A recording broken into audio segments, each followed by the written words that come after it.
This channel does not promote any violent, harmful, or illegal activities. All content provided by this channel is meant for an educational purpose only. মতুয়াগড়ের পর মালদা মুর্শিদাবাদ সফরে মুখ্যমন্ত্রী মমতা বন্দ্যোপাধ্যায়।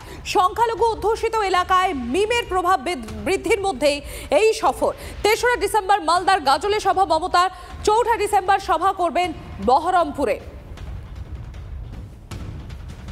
সৌরভ গুহ আমার সহকর্মী রয়েছেন আমাদের সঙ্গে। সৌরভ, মুখ্যমন্ত্রী মমতা বন্দ্যোপাধ্যায়ের এই যে জেলা সফর এবং যেটা ৪ঠা ডিসেম্বর তার যে সভা করার কথা রয়েছে বহরমপুরে, তার ঠিক দুদিন পর অর্থাৎ ৬ই ডিসেম্বর এই মুর্শিদাবাদে বাবরি মসজিদের ভিত্তিপ্রস্তর স্থাপন করবেন ঘোষণা করেছেন হুমায়ুন কবির। আর একই দিনে বহরমপুরে রাম মন্দিরের শিলান্যাস করবে বিজেপি।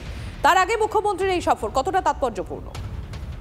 সম্প্রীতি নিঃসন্দেহে খুবই তাৎপর্যপূর্ণ। তার কারণ মতুয়াগড়ে তিনি যেমন দলীয় সভা করলেন, তারপরেই মুসলিম ভোট ব্যাংক, যা বাংলার রাজনীতির অত্যন্ত তাৎপর্যপূর্ণ একটি বিষয়, এবং মুসলিম অধ্যুষিত দুটি জেলা মালদা এবং মুর্শিদাবাদ, সেইখানে কিন্তু তিনি ৩ তারিখ এবং ৪ তারিখ দলীয় কর্মসূচি পালন করবেন। মালদায় আমরা দেখতে পাচ্ছি যে বিহারের নির্বাচনে জয়লাভের পর মালদায় মিম তাদের বুথ স্তরের সংগঠন করছে।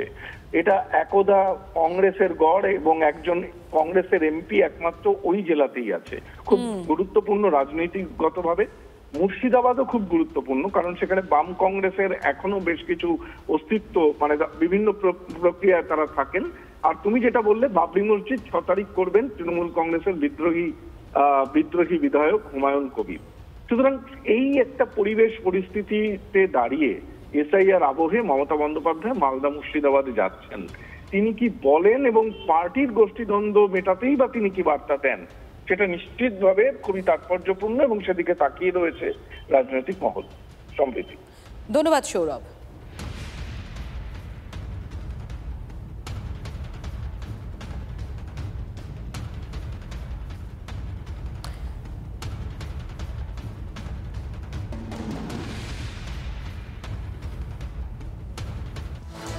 কোটি ১ লক্ষ এনুমারেশন ফর্ম আপলোড সম্পূর্ণ হয়েছে বাংলায়।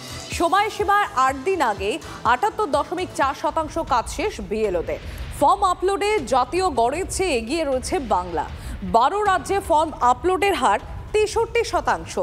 সেখানে এই বাংলায় অর্থাৎ সময়সীমার ৮ দিন আগে ৭৮.৪% কাজ শেষ বিএলওতে। অর্থাৎ ফর্ম আপলোডের ক্ষেত্রে জাতীয় গড়ে এগিয়ে রয়েছে এই রাজ্য, এই বঙ্গবাংলা। ১২ রাজ্যে যে ফর্ম আপলোডের হার ৬৩% বলে জানা যাচ্ছে, সেখানে এই রাজ্যে ফর্ম আপলোডের হার ৭৮.৪%। শ্রাবন্তী রয়েছেন আমার সহকর্মী আমার সঙ্গে। শ্রাবন্তী, যেখানে ১২টি রাজ্যে যেখানে এসআইআর চলছে সেখানে ফর্ম আপলোডের হার যেখানে ৬৩%, সেখানে এই বাংলা অনেকটা এগিয়ে রয়েছে, সেক্ষেত্রে ৭৮.৪%। এটা কতটা সিগনিফিকেন্ট? দেখো, নিঃসন্দেহে তাৎপর্যপূর্ণ। একদিকে যেরকম সব থেকে বেশি আন্দোলন চলছে এই রাজ্যে এবং বিএলওদের চাপের কথা বারবার বিভিন্ন রাজনৈতিক দলের পক্ষ থেকে দাবি করা হচ্ছে। আজকের এই নিয়ে তৃণমূল কংগ্রেস জাতীয় নির্বাচন কমিশনে তাদের একটি প্রতিনিধি দলও গিয়ে কথা বলেছে। আজকের শীর্ষ আদালতে এই নিয়ে মামলা হয়েছে। অথচ দেখা যাচ্ছে কাজের ক্ষেত্রে বাংলা সকলকে পিছিয়ে ফেলেছে। ৭৪% কাজ প্রায় শেষ।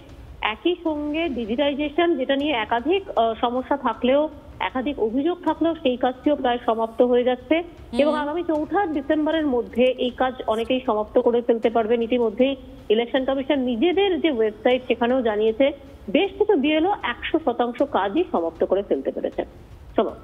ধন্যবাদ শ্রাবন্তী। ২৬-এর ভোটে কমিশনের সমান্তরাল ডেটা ব্যাংক তৃণমূলের হাতে। এসআইআর-এর বিরোধিতা করেও এসআইআর-কেই অস্ত্র করেছে শাসক দল। বিএলওদের ছায়াসঙ্গী তৃণমূলের বিএলএরা দিদির দুত অ্যাপে ভোটারদের যাবতীয় তথ্য আপলোড করছে তৃণমূল কংগ্রেস। কত ভোটারের নাম কাটা যাবে আগে ভাগেই সেই তথ্য থাকছে তৃণমূল কংগ্রেসের হাতে।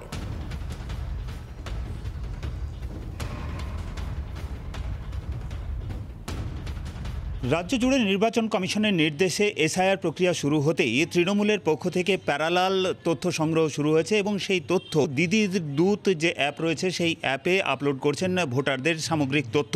ভোটারদের কোন কোন তথ্য আপলোড করছেন এবং দিদির দূতে কিভাবে আপলোড করছেন একটু আমাকে বোঝান। দিদির দূত অ্যাপসটা প্রথমে ঢুকলাম, এসআইআর ভেরিফিকেশন ইয়েতে যাব, এই যে এখানে নামগুলো দেখব, এটা এখানে যাব, ভোটার পাওয়া গিয়েছে না 2002 লিস্টে নাম আছে, সেহেতু হ্যাঁ করতে হবে। এখানে ফর্মটি পাওয়া গিয়েছে, এনার আধার কার্ড আছে, তাহলে হ্যাঁ করতে হবে। তো 11টা ডকুমেন্টসের মধ্যে আধার কার্ড আছে, তো আমরা এখানে আধার কার্ডের অপশানে ক্লিক করব।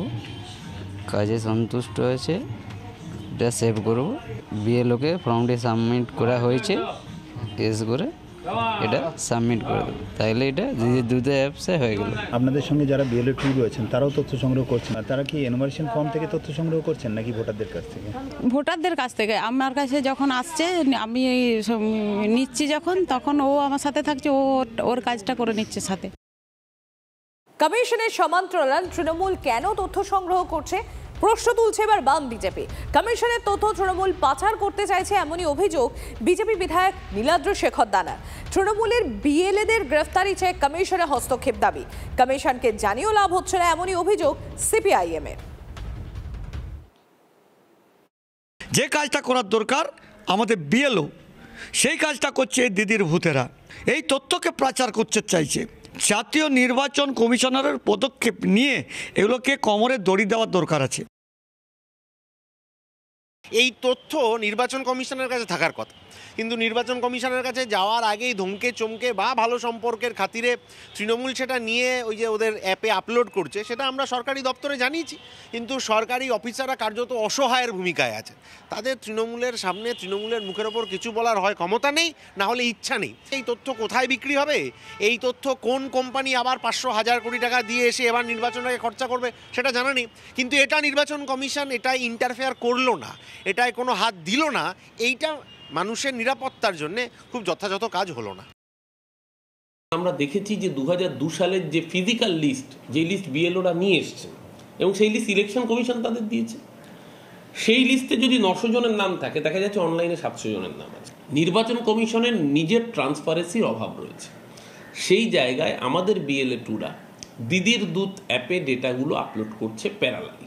পরবর্তীকালে যদি কোনো কিছু চেপে যাওয়ার চেষ্টা করে, সেই চেপে যাওয়াটা যাতে চুরি করাটা আটকানো যায়, তার জন্য দিদির দুধ অ্যাপ সেই কাজ করবে। যদি দেখা যায় ম্যাল প্র্যাকটিস হচ্ছে, জুয়া চুরি করে ভোটে জেতার পরিকল্পনা করানো হচ্ছে বিজেপিকে, সরাসরি সুপ্রিম কোর্ট পর্যন্ত এই লড়াই নিয়ে যাওয়া হবে, পরিষ্কার জানিয়ে দিয়েছেন আমাদের নেতা অভিষেক বন্দ্যোপাধ্যায়। তার জন্য এই কাউন্টার প্রিভেন্টিভ মেজার।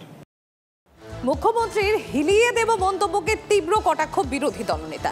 নন্দীগ্রামের মানুষ আপনাকে হিলিয়ে দিয়েছে, 26-এর ভোটে রাজ্যের মানুষ হিলিয়ে দেবে, মন্তব্য বিরোধী দলনেতা শুভেন্দু অধিকারী। পশ্চিমবঙ্গে টাইম এসে গেছে, কাঁটা ফুটেছে মুখ্যমন্ত্রীর পায়ে।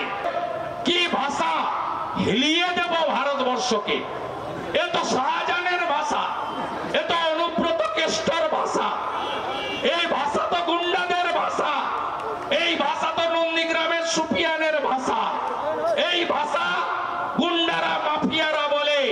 আমাদের রাজ্যের মুখ্যমন্ত্রী বলছে হিলিয়ে দেব।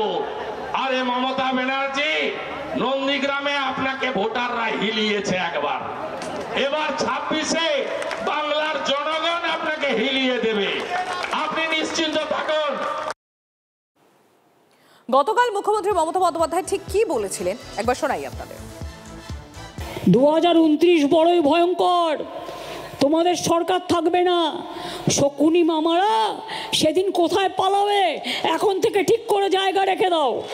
আমায় বাংলায় আঘাত করলে, কারণ মানুষকে আঘাত করলে আমি মনে করি আমাকে আঘাত করছে, আমাকে আঘাত করলে আমি সারা ভারতবর্ষ হিলিয়ে দেবো, এটা মাথায় রেখো। ইলেকশনের পরে আমিও একটু দেশটা চষে বেড়াবো। শ্রীকৃষ্ণ বলেছিলেন তার উপদেশে, তুমি কর্ম করে যাও, ফল ভেবো না। আমরা শুনেছি কষ্ট করলে কেষ্ট মেলে, আমার সারা জীবন প্রতিদিন কষ্টে কেটেছে। খড়গপুর কলেজের সামনে আগুন, আতঙ্ক। কলেজের সামনে একটা দোকানে আগুন লাগে, কালো ধোঁয়ায় ঢেকে যায় গোটা এলাকা, আতঙ্ক ছড়িয়ে পড়ে। দমকলের দুটো ইঞ্জিন গিয়ে আগুন নিয়ন্ত্রণে আনে, দেখুন সেই ছবি। খড়গপুরে সেখানে কলেজের সামনে আগুন, আতঙ্ক। আর এবার নজর রাখবো আমরা খড়দার দিকে। খড়দাতে সেখানে বলাগড়ে দেখুন গ্যাস সিলিন্ডার বিস্ফোরণ হয়ে খাবারের দোকানে আগুন, মুহূর্তে পুড়ে ছাই গোটা দোকান। বেলকান্দা 1 নম্বর পঞ্চায়েতের বলাগড় এলাকায় রাস্তার ধারে খাবারের দোকান, সিলিন্ডার থেকে আগুন বলে প্রাথমিক অনুমান। দেখুন দুটো ছবি তুলে ধরছি আপনাদের সামনে, একটা খড়গপুরের ছবি, অপরটা খড়দহে।